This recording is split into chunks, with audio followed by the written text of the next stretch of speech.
And we begin this half hour with a story new at 5:30. Just weeks away from a decision, opposition is growing against ODOT's proposal to reroute a scenic highway along the Maumee River in Wood County. Welcome to Action News at 5:30. I'm Diane Larson in for Christian Brown. And I'm Lee Conklin. Thanks for joining us. ODOT considering several options to correct an eroding slope, but one woman near Grand Rapids fighting to save her historic home from the bulldozer. Christine Long reports from State Route 65. If one of ODOT's proposals moves forward, this 181-year-old home near Grand Rapids could be no more. This is probably one of the oldest houses in all of Wood County. Dorinda Shelley is fighting for the future of this home. And it was the original meeting place for pioneers and Indians, and it later was a stop on the Underground Railroad.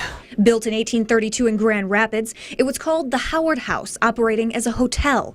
In 1902, the building was moved a few miles northeast. Everyone we pick up the smell of pipe tobacco. The original railing on the entrance stairway remains intact. This is original walnut banister. As well as log beams with bark in the basement. I think that probably they moved the house on the beams.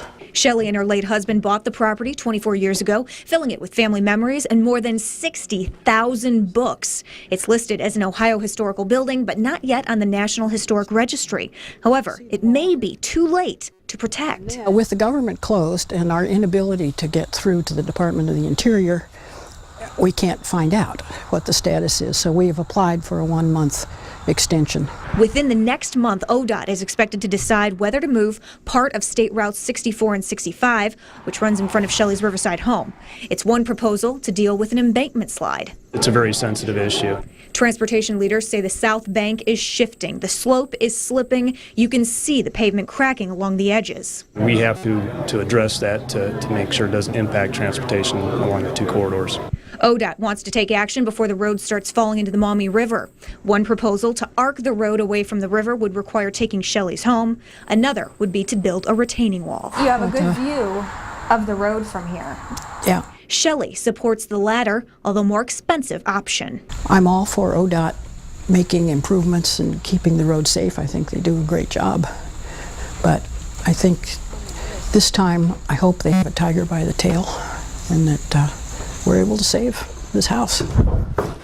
Shelley says one last-ditch option to save the home would be to once again move the home, this time farther back on the property, but she hopes it doesn't come to that. Reporting from Wood County, Christine Long, 13 ABC, Action News. And ODOT is accepting public comment on all of those proposals until the 10th.